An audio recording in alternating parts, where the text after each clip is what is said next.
My name is Dr. Nasir Khan. I'm working as Associate Professor of Psychiatry in Queen's University, Canada. Uh, I was working as Professor of Psychiatry in Pakistan, now working here.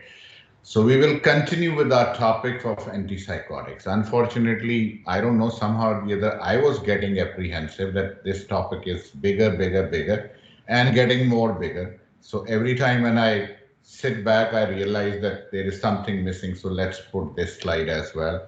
So things are getting more and more. But I hope we'll be able to cover most of it today. If not, definitely by next time. So, starting back again, when we say safety of the antipsychotic, so when you prescribe antipsychotic to people, of course, there are multiple other symptoms jahan pe you can prescribe these medications. Like people do prescribe them in dementia, people do prescribe them in old age, people do prescribe it in children, people do prescribe it in other disorders where aggression is a common feature presenting symptom. Now, do we realize that this indication of antipsychotic to people is okay or not? If we believe that the aggression should be treated with antipsychotics, we have to be careful about certain aspects. Like in old age, in behavioral and the psychological disturbances, the symptoms of dementia, usually it is said that the antipsychotics should not be prescribed. Even then, in majority of the prescription that we come across, people with dementia are prescribed with antipsychotics. Now, why antipsychotics should not be prescribed to people who are elderly or children? There are certain parameters for it. So the aggression can be controlled with other methodologies, and most important of them is that we should see the individual rather than the symptoms. Maybe he's getting irritable because of something. Maybe he is not able to express the pain from which he is suffering.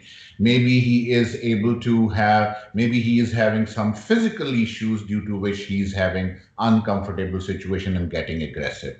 Or maybe the situation is too bad and we are not able to address the situation like in the family, in the relatives, the place where the patient is living, that is complicated.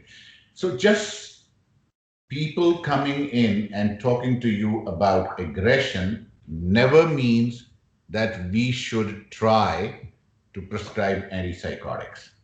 Antipsychotics should be prescribed only to people where they are indicated. That is important to start with.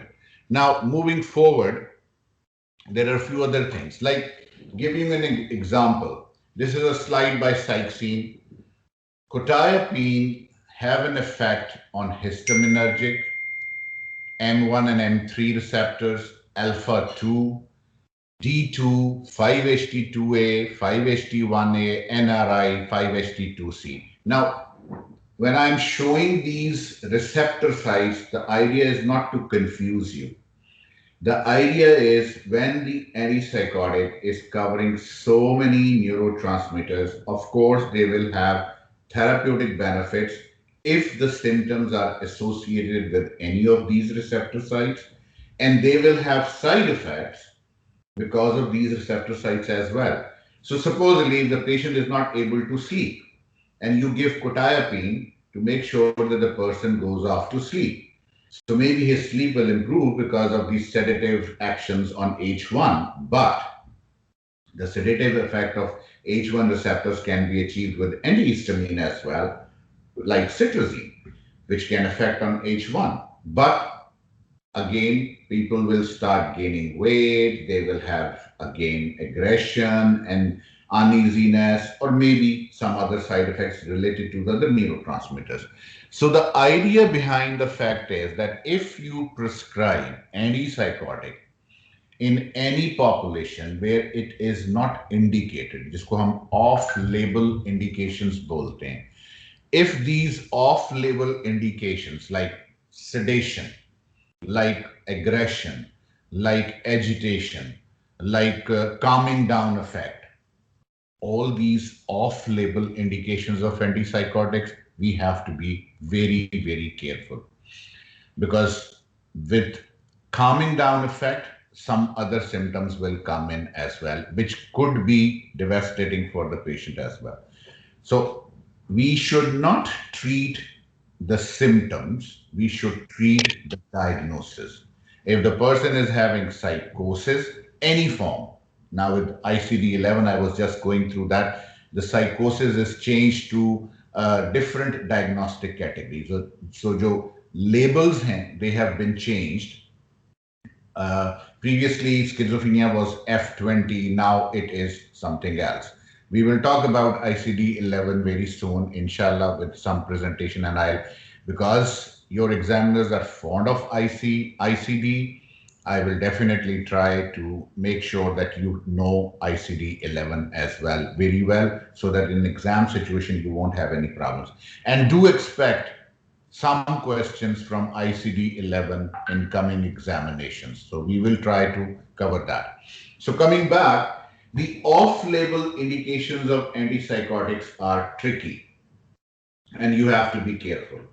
Clozapine, very few EPS, no prolactin release, causes agranulocytosis, weight gain, seizures, and sedative effect.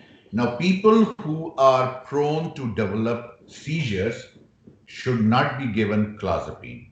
But if they have tendency to develop the seizures, you can start the clozapine, but you have to give a coverage with anticonvulsant simultaneously to make sure that he won't develop a seizure. Similarly, risperidone has low atypical antipsychotic, very good drug otherwise, but EPS at high dose. Low propensity for tardive dyskinesia, but be careful, and less weight gain as well. But long-term use of risperidone may lead to certain complications. Olanzapine, again, no prolactin release. It is very highly sedative drug. यहाँ पे ये गलत लिखा हुआ है in the slide. It is a very sedative drug, and weight gain is the biggest problem. Ideal weight gain with 10 milligrams of olanzapine is 20 kilograms in 3 months. So if a person is 60 kilogram in the beginning of the treatment, they will be 80 kilograms in 3 months time with olanzapine. This is a rough estimate. Of course, as you go up on the dosage, the weight gain goes up as well. So doctor साहब इसको mute कर दीजिए. Thank you. Okay, coming back. Same ziprasidone. Now, ziprasidone is a very good drug in a sense that it has low tendency to develop the EPS, no prolactin release. So people who are having the sexual side effects can be given ziprasidone. Weight gain is not an issue with this drug as well, but it's a weak drug with weak receptor occupancy on various sites. So it's not a very potent drug which can have good effect on dopamine and other receptors, and antipsychotic effect is compromised as well. So whenever you are prescribing an antipsychotic, this is another discussion. I will definitely try to cover that area as well, that all neurotransmitters involved give rise to different kind of symptomatology. So overall diagnosis may be schizophrenia, but the symptoms in it are usually associated with the neurotransmitters involved in that person. If you are able to correlate the symptoms with the neurotransmitters, you will find a good drug and the patient will be okay.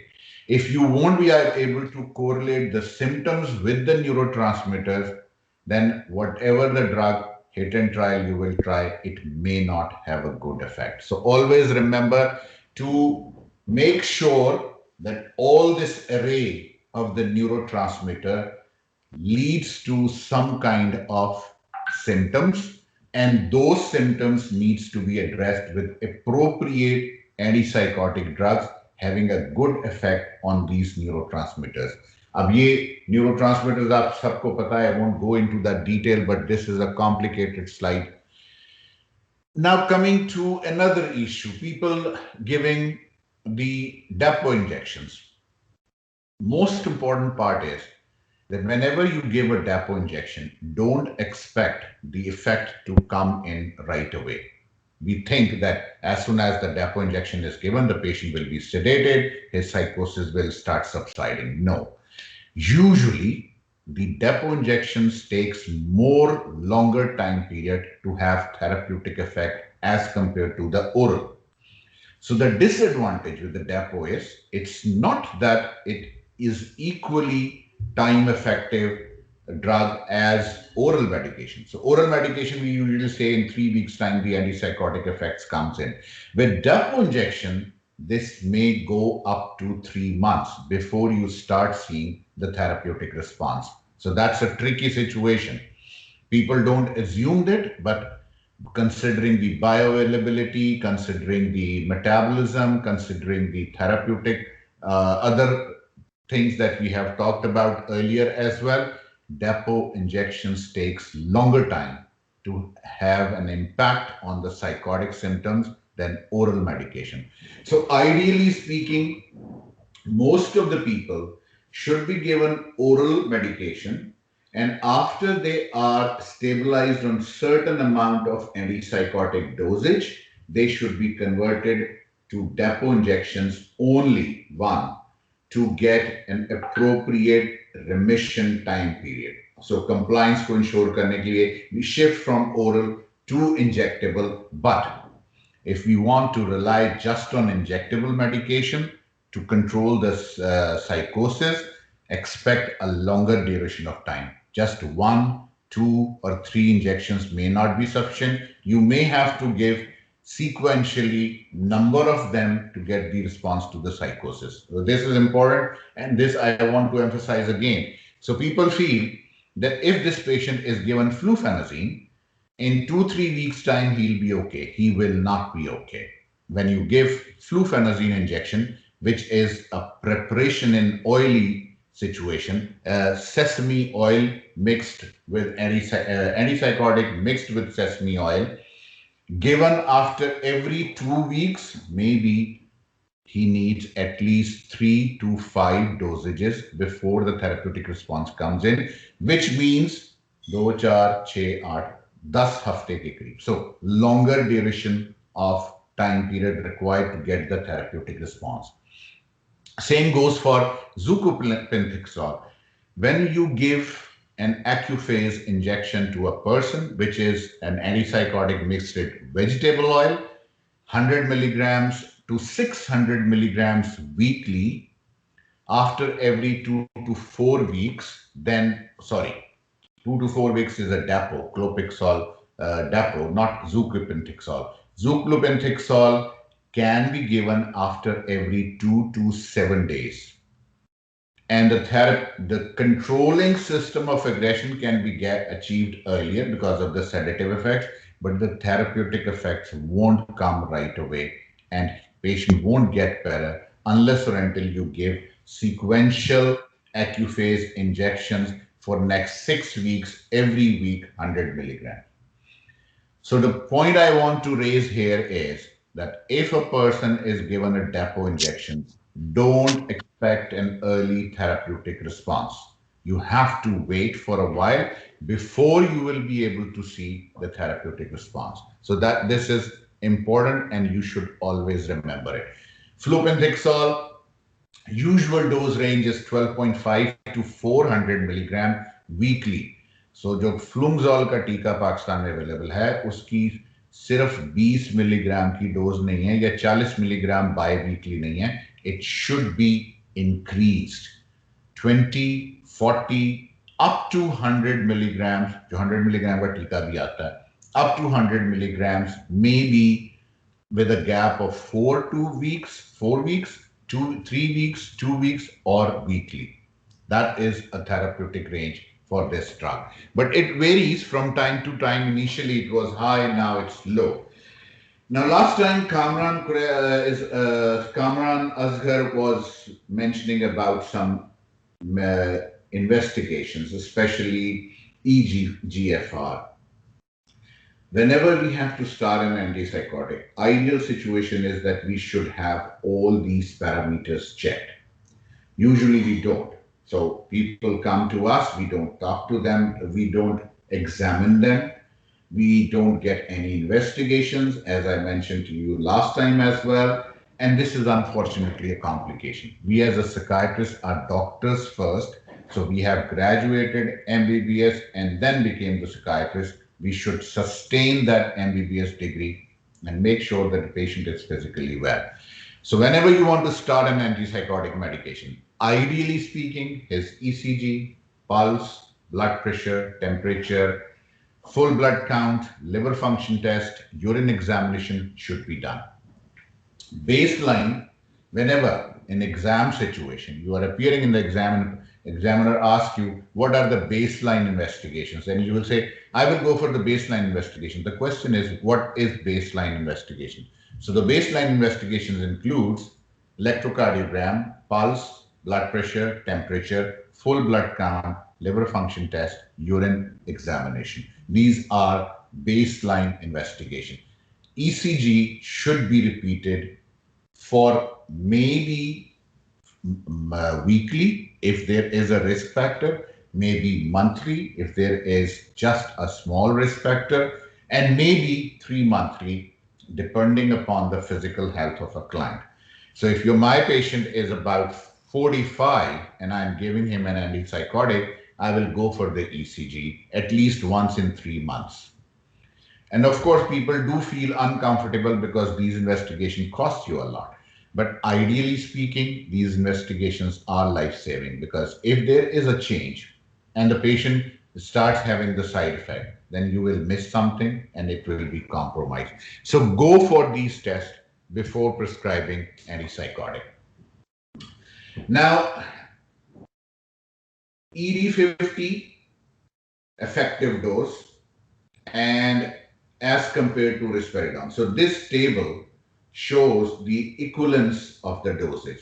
Seeing it from the top, aripiprazole, 1.8 milligram of risperidone is equal to 4.8 milligrams of aripiprazole. So if a patient is receiving 6 milligram of risperidone, then you have to give at least 15 milligrams of aripiprazole to equate the dosage. But the effective dose milligrams per day is average 12 milligrams, 11.5 milligrams per day. So make sure that you have this table with you. So the dose equivalence and the effective dose should be remembered. Aripiprazole, acinapin, sorry, I hope I'm there. Yes. Acinapin is 15 milligrams per day. Brexpiprazole, 3.4 milligrams per day. These are the effective dosage and dose ranges.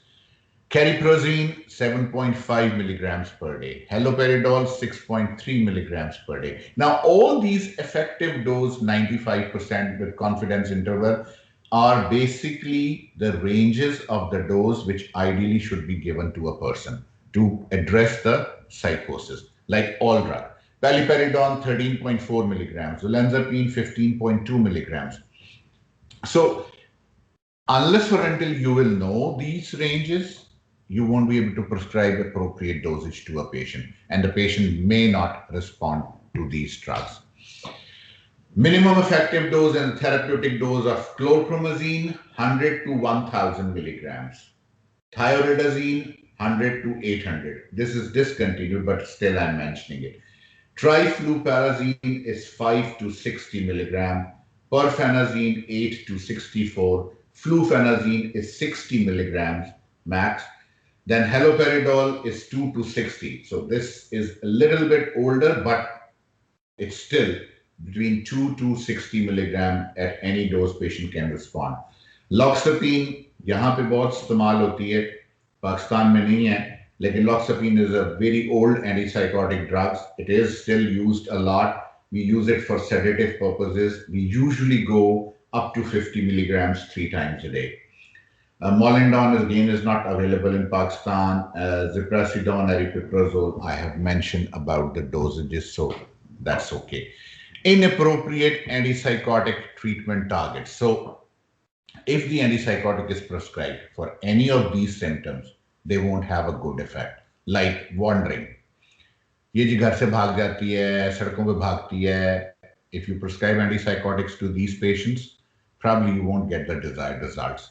Nervousness, impaired memory, uncooperativeness without aggression, apathy, poor self care, mild anxiety, avoidance of social interaction, inattention to surroundings, any verbal expression or behavior not posting a threat to self or others. Now, we do prescribe antipsychotic medications for a number of the symptoms here. Like if my patient is not getting better with anxiety disorder, I may add a low dose of antipsychotics, and there are rationals available for it as well. But don't expect that the patient's anxiety will be corrected if you have not corrected the anxiety disorder properly with an appropriate management strategy, which is recommended for that anxiety disorders, for generalized anxiety disorders, and for other anxiety disorders. So you have to be careful in assessing that. So don't give these drugs for these symptoms.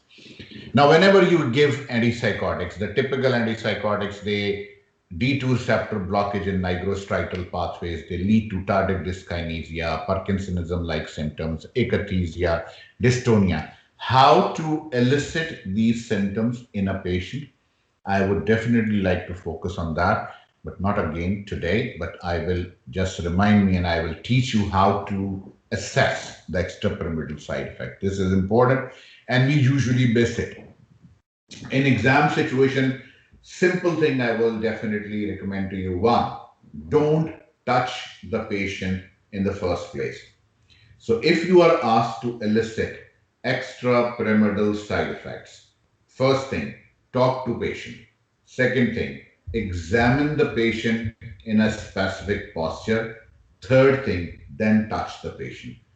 हम क्या करते हैं इसके आप doctor साहब इसके extrapyramidal side effects check करें and we straight away go pick up the hand, start moving it like this, start moving it like this. Don't do that. To assess the extrapyramidal side effect, the first thing you have to do is to make sure that the patient sit in a relaxed position with the feet in between. The gap between the feet should be approximately a foot apart, in between the 2 feet, a foot apart, ऐसे पाँव हों. Second, his arms should be with the palms facing the sky, resting on the legs. So ये दोनों हाथ ऐसे legs के ऊपर rest करें. I cannot show you that because of the camera problem, but ये दोनों हाथ ऐसे legs के ऊपर rest हों और वो relax होके बैठा हुआ हो और फिर आप उससे गुफ्तगू शुरू कर दें. सो पहले आपने सबसे पहले उसको ये कहना है कि जी आप इस पोस्चर में बैठें and then you start talking. आपके हाथ कांपते तो नहीं है, आपकी जुबान कांपती तो नहीं है. See how he talks, see what he expresses, see observe any tremors, observe any movement problem, and then you have done that and you ask other question as well. बुखार तो नहीं होता, हाथ तो नहीं कांपते, काम करते हुए हाथ तो नहीं कांपते, टांगों में बेचैनी तो नहीं होती, लर्जा तो नहीं होता, things like that. So there are a whole array of the questions that you have to ask before you start touching the patient and examine the tardive dyskinesia or dystonia or any other thing. So don't, in exam situation, if somebody asks you to examine the extrapyramidal symptoms, don't touch the patient right away. First, make them sit in a specific position, then start talking to them, and only then, when you have done this, then touch the patient. 8 minutes का station होता है आमतौर पे एक्स्ट्रापिरामिडल time symptoms check करने का और उसमें ये सारा काम हो सकता है. It's not unusual. Atypical antipsychotics, the major side effects are, one of the side effect is EPS, but atypical mein the risk is low, but otherwise it's high in typical neuroleptics, but it is existing in the atypicals as well. Like aripiprazole can cause lots of akathisia. Ziprasidone can cause the extrapyramidal side effect. Lorazepam can cause extrapyramidal side effect. Risperidone can cause extrapyramidal side effect. Although the chances of having the extrapyramidal side effect is less, but they are existing. Most common side effect that we don't elicit with the antipsychotic is orthostatic hypotension. The simple way of assessing it, patient का sitting blood pressure लें, खड़े होकर blood pressure लें, अगर दोनों blood pressure में 10 millimetre of mercury से ज्यादा का डिफरेंस है, then orthostatic hypotension is a problem. अगर 10 मिलीमीटर ऑफ मर्करी से का प्रेशर कम है तो ऑर्थोस्टैटिक हाइपोटेंशन नहीं है. कितने साइकाइट्रिक वार्ड्स में हम बैठ के और खड़े होके ब्लड प्रेशर चेक करते हैं? Usually we don't, which is unfortunately. Pardon? Sir मैं हमेशा देखती हूँ. गुड. देखते हो, अच्छा करते हो. नहीं देखते, करना शुरू कर दो. This is important. QT prolongation, sedation, weight gain. These are major side effects with antipsychotic, atypical antipsychotics. I won't go into that detail furthermore. Antihistamine effect or histamine H1 effect usually causes the sedation and weight gain. Alpha adrenergic receptor blockade causes hypotension, dizziness, syncope.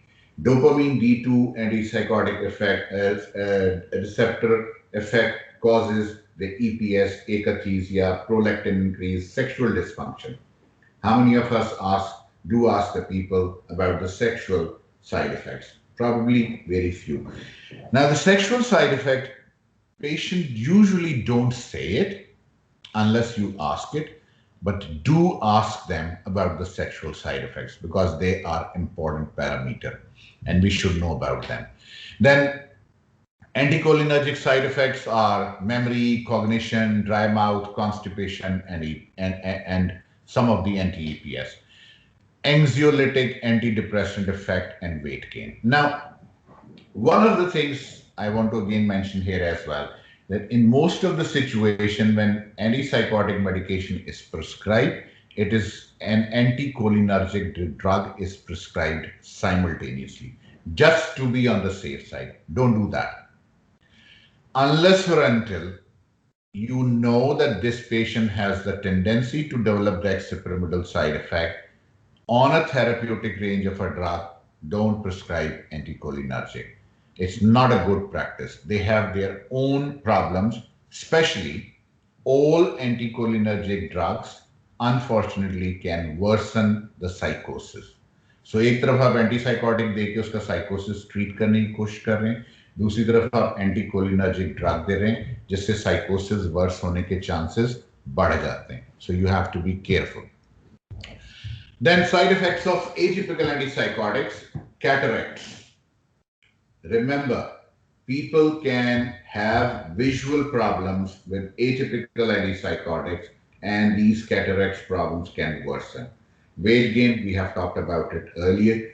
Diabetes mellitus, EPS, prolongation of QTC interval, myocarditis, hyperlipidemia, and sexual side effect. Now, this myocarditis is a problem which again usually is not manifested. But if my patient says to me that I am having breathlessness since the time I have started this medication, I will definitely rule out myocarditis. Otherwise, I'll be careful. Then pseudoparkinsonism symptoms, stooped posture, shuffling gait, rigidity, bradykinesia, tremors, pill rolling movements. Acute dystonia, tasveer dekh lein, facial grimacing, involuntary upward eye movements, muscle spasm of the tongue, laryngeal spasm. TD, protrusion and rolling of the tongue, sucking and smacking movements of the lips, chewing motion, facial dyskinesia, involuntary movements of the body and extremities. Akathisia, restlessness, trouble standing still, paces the floor and feels constant motion and rocking. Some of the other issues like cigarette smoking ki baat ho rahi thi. So when people smoke cigarette, especially the psychotic people smoke cigarette, it's not because they love smoking? It's because they want to reduce the side effect of antipsychotic medication. So the antipsychotic medications levels are reduced in the body as you smoke more and more cigarettes. With the reduction in the levels, the side effects will be reduced and he will feel comfortable. तो इससे पहले कि वो cigarette बढ़ाए, आप antipsychotic की dose कम कर दें. Same, oral contraceptives. Hyperprolactinemia, they can cause. Oral contraceptives, the females who are trying to avoid the pregnancy. Now, here, of course, it's not happening in Pakistan. Here, every young girl, every young girl of the age of 16 plus or 17 plus, I don't know the precise age, they are given oral contraceptive pills. They are offered, and if they want to take it, because sexually they get active. So when they are taking oral contraceptives and you are giving the antipsychotic medication, so the antipsychotic medication is causes hyperprolactinemia, and oral contraceptives can cause hyperprolactinemia. So excretion of the breast milk and other symptoms associated with it could be a problem. And more traumatic situation is because if a person develops hyperprolactinemia, the chances of developing a cancer are much higher than usual population. So be careful. If a person is having gynecomastia and hyperprolactinemia with an antipsychotic drug, change it. Because long lasting prescribing it without checking the gynecomastia and hyperprolactinemia can lead to cancer and death, of course. Lithium enhancement of neurotoxicities. Chloroquine may precipitate extrapyramidal side effect. Carbamazepine and phenytoin decrease the and lower the threshold of the drug. Barbiturates decreased effect and more sedation. Antithyroid drugs can cause agranulocytosis.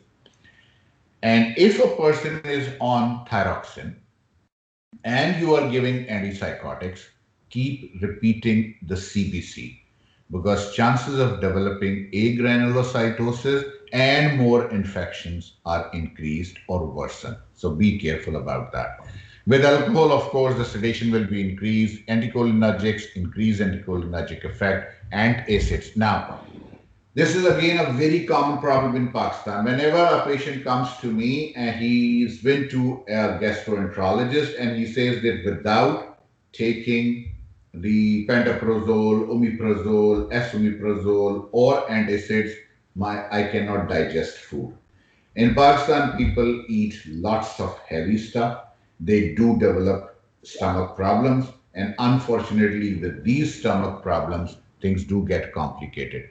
If a person is receiving antipsychotic and taking antacid simultaneously, then the chances of absorption of antipsychotic medication is reduced and it's a complication. So be careful about that as well.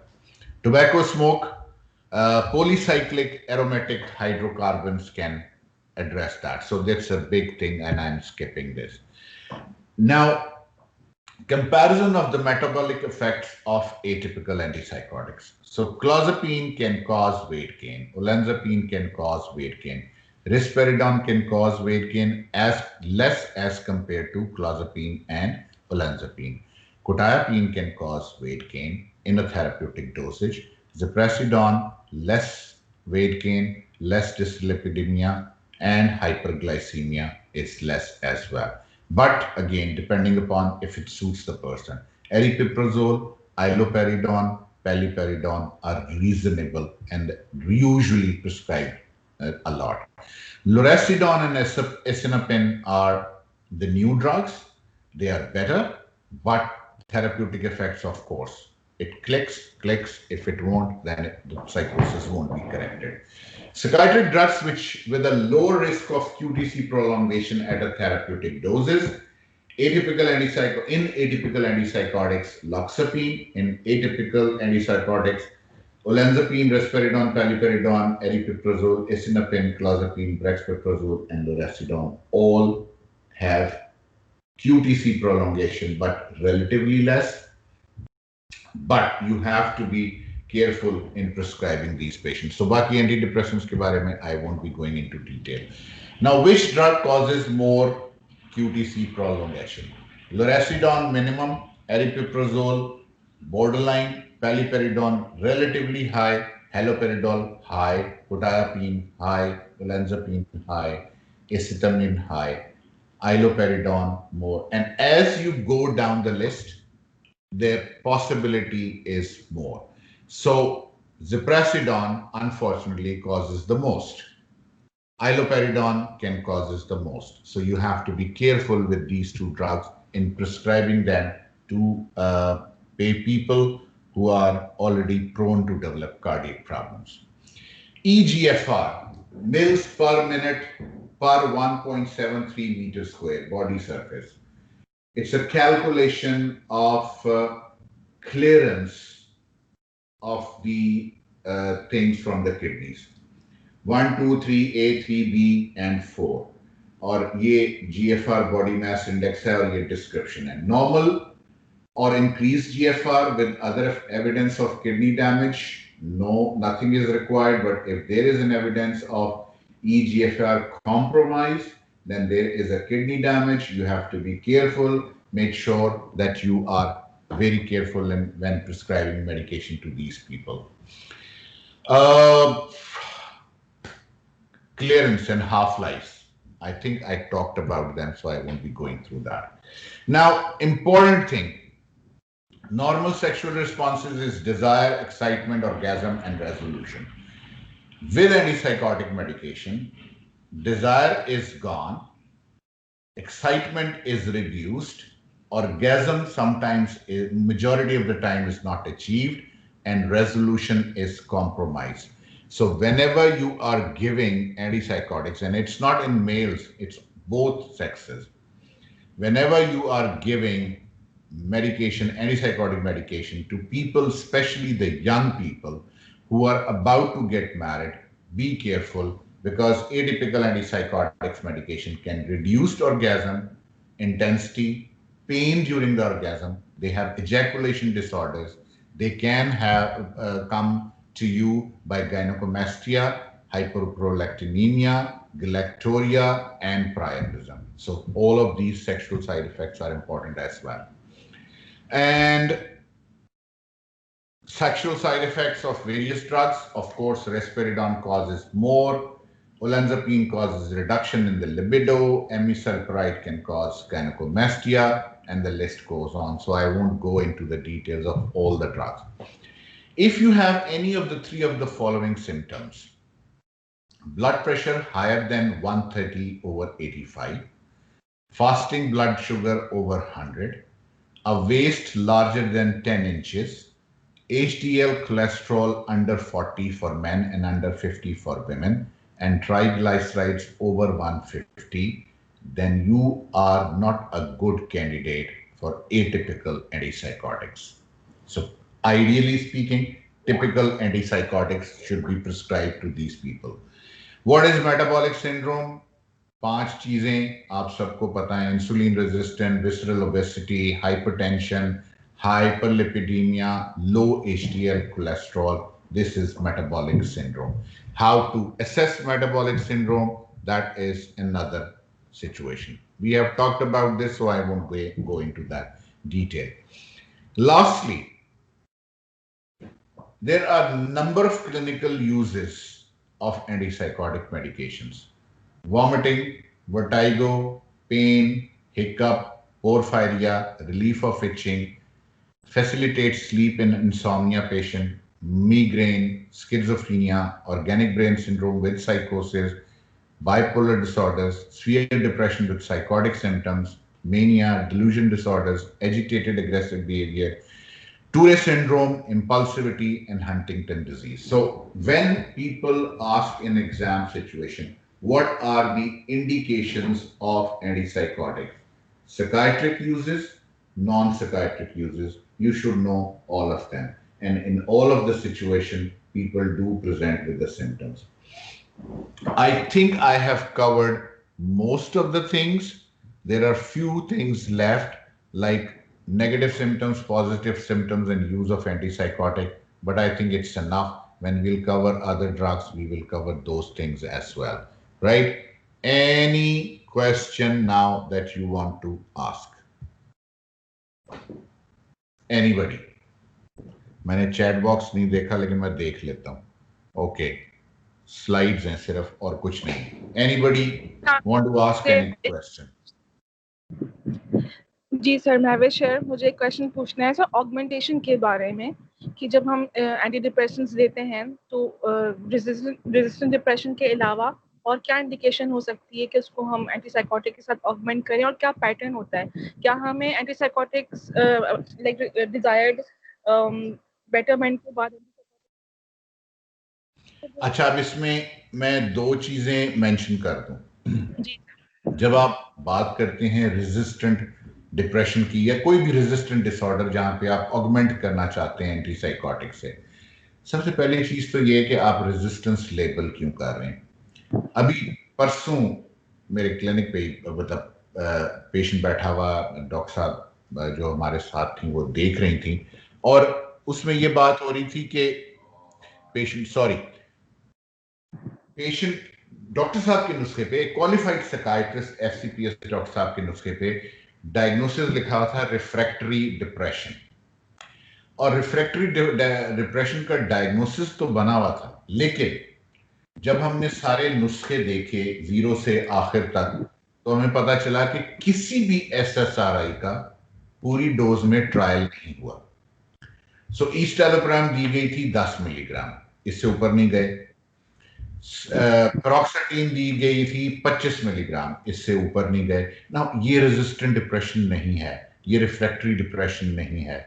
Refractory depression की अपनी एक definition है कि आपने minimum time duration के लिए maximum tolerable dose को इतने ड्यूरेशन के लिए ट्राई किया है थेराप्यूटिक रेंज में, पेशेंट को रिस्पॉन्स नहीं आया, आपने एक एसएसआरआई से दूसरी एसएसआरआई को ट्राई किया फुल थेराप्यूटिक डोज. अब सर्ट्रेलिन की डोज 200 से ज्यादा नुस्खों पे नजर नहीं आती, जबकि सर्ट्रेलिन की therapeutic dose you can go up to 450 milligrams per day. So बेटा बात फिर वही है कि आप रेजिस्टेंट किसको लेबल करते हैं. हाँ, अब मैं मान लेता हूं कि ठीक है, हमने इसको रेजिस्टेंट डिप्रेशन जो लेबल किया वो हमने बुकिश डेफिनेशन के हिसाब से किया. अब आपने एंटीसाइकोटिक से ऑगमेंटेशन करनी है.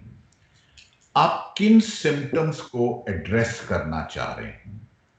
अगर तो आप एग्रेशन को एड्रेस करना चाह रहे हैं, अगर आप एड्रेस करना चाह रहे हैं ऐसे सिम्टम्स को जिसमें एजिटेशन है, एग्रेशन है, हाइपर एक्टिविटी है, सुसाइडल थॉट्स हैं, तो आई एग्री ऑगमेंट करें एंटीसाइकोटिक से.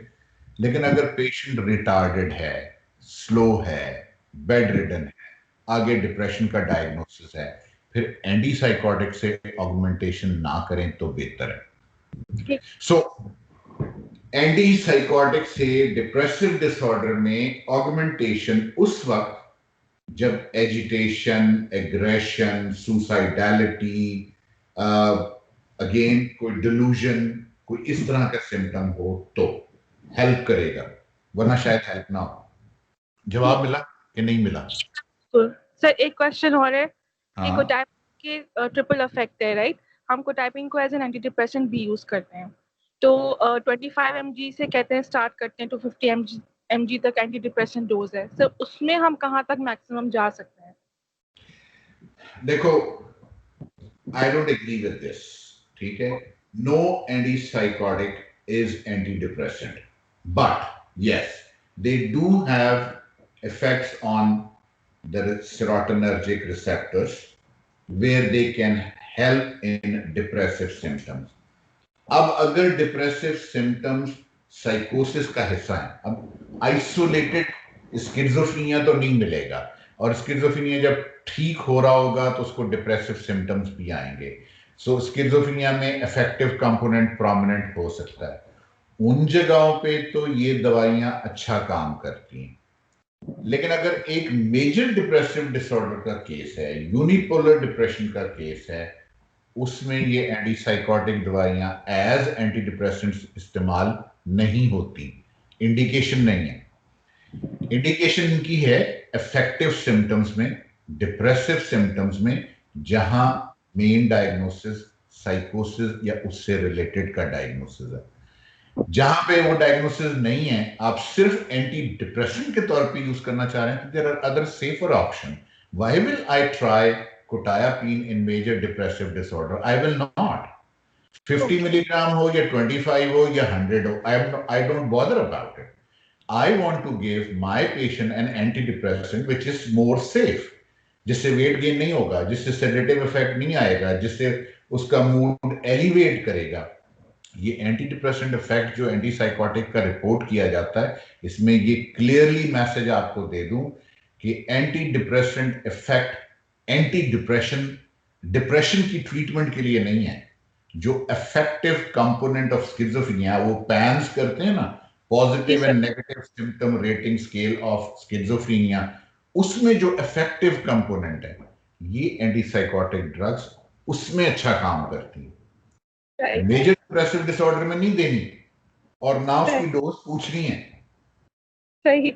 और सर फिर मॉट्सले में एक जगह लिखा हुआ है, एक जगह नहीं, मतलब प्रेगनेंसी वाले चैप्टर में, कि हम प्रेगनेंसी में और लैक्टेशन में एंटीसाइकोटिक्स को एज अ मूड स्टेबलाइजर भी यूज करे होते हैं, और उसमें हम प्रेफर करते हैं ओलेंजापिन और कोटायापीन। सर उसके बारे में अगर ओके, वो आई एब्सोल्युटली एग्री।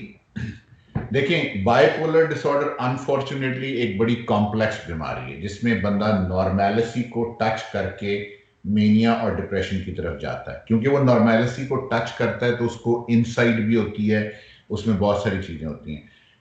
बहुत सारे पेशेंट मेरे ऐसे हैं जिनको मैंने मूड स्टेबलाइज से वैल्प्रोएट दिया, नहीं बात बनी, वो रिलैप्स कर गया, मैंने उसको लिथियम दी प्रॉपर थेरेप्यूटिक डोज में, फिर भी उसको रिलैप्स आ गया। और ये बाइपोलर में होता है। आप 2 मूड स्टेबलाइजर कंबाइन करते हैं, फिर भी उसको रिलैप्स हो जाता है। तो वहां पे हम एटिपिकल एंटीसाइकोटिक मेडिकेशन, जहां पे इफेक्टिव कंपोनेंट एड्रेस हो रहा है और उसका मेनिया में जाने के चांसेस कम हैं, वो दवाइयां आप ट्राई कर सकते हैं। उसमें एक दवाई जो मैं भी बहुत कॉमनली लिखता हूं, वो ओलेंजापिन और फ्लुओक्सेटिन का कॉम्बिनेशन है, ठीक है, और आजकल पाकिस्तान में मार्केट में अवेलेबल भी है। सो वो as a mood stabiliser use होती है। यूजुअली उसमें मकसद मेनिया ट्रीट करना नहीं होता, मकसद नॉर्मेलिटी के करीब रखना होता है। इसलिए इन एंटीसाइकोटिक की डोजेज यूजुअली लो होती है, इस तरह की डोजेज कि जिसमें वो डिप्रेशन में ना जाए और मेनिया में भी ना जाए। सो उसमें मूड स्टेबलाइजर, और वो जितनी भी ये एटिपिकल एंटीसाइकोटिक्स हैं, लाइक ब्रेक्सपिप्राजोल, हम यहाँ पे एज मूड स्टेबलाइजर भी यूज करते हैं, लाइक लुरासिडॉन, लाइक दूसरी दे सकते हैं। ओलेंजापिन और कोटायापीन का ऑब्वियसली सेरोटोनर्जिक इफेक्ट ज्यादा है, तो आप ज्यादा यूज कर सकते हैं और कर सकते हैं। डोज रेंज यूजुअली वही होगी जो एक एंटीसाइकोटिक की डोज होती है, लेकिन relatively lower, depending upon the patient tolerability. So अगर 100 मिलीग्राम कोटायापीन पे उसको डिप्रेसिव सिम्टम्स नहीं आते और वो मेनिया में नहीं जा रहा और उसकी क्वालिटी ऑफ लाइफ सस्टेन्ड है, तो मैं 100 मिलीग्राम कोटायापीन दे दूंगा। लेकिन this is not the first option. This is the option when you have exhausted your resources after consuming all the mood stabilizer combinations. ये बात ध्यान में रखिएगा, ये बात एकदम मेरी कोट नहीं कर देनी। So this is recommended when the mood stabilizer medications fail to achieve remission and prevention of relapse. Okay sir, thank you sir. Good. और कोई question? Some prescribed substance, antipsychotic in substance abuse withdrawals. Right. Okay. Yes, there is an indication of utilization of antipsychotic medication in substance abuse withdrawal. लेकिन again बात फिर वही है, यहाँ पे भी इस बात का ख्याल रखें कि जब विड्रॉल्स आ रहे होते हैं किसी भी सब्सटेंस के, तो पेशेंट को जो मेन सिम्टम्स होते हैं उनको हम एड्रेस करने की कोशिश करते हैं। जो सब्सटेंस अब्यूज की ट्रीटमेंट है, उसमें बेस्ट स्ट्रैटेजी जो दुनिया में प्रैक्टिस होती है वो सब्स्टिट्यूशन थेरेपी है। और सब्स्टिट्यूशन थेरेपी पाकिस्तान में अवेलेबल नहीं है। सो पाकिस्तान में क्योंकि हम सब्स्टिट्यूशन के तौर पे मेथाडोन या बुप्रेनोर्फिन दे के उसको टेपर ऑफ नहीं कर पाते, इसलिए हम रिलाय करते हैं सिम्टोमेटिक रिलीफ में। अब ट्रीटमेंट वही 3 स्ट्रैटेजीज, कोल्ड टर्की सब कुछ बंद करा दो, जो नशा शोर सेंटर उसमें जमा करा दो। दूसरा मेथडोलॉजी के आप उसको सिम्टम रिलीफ करें।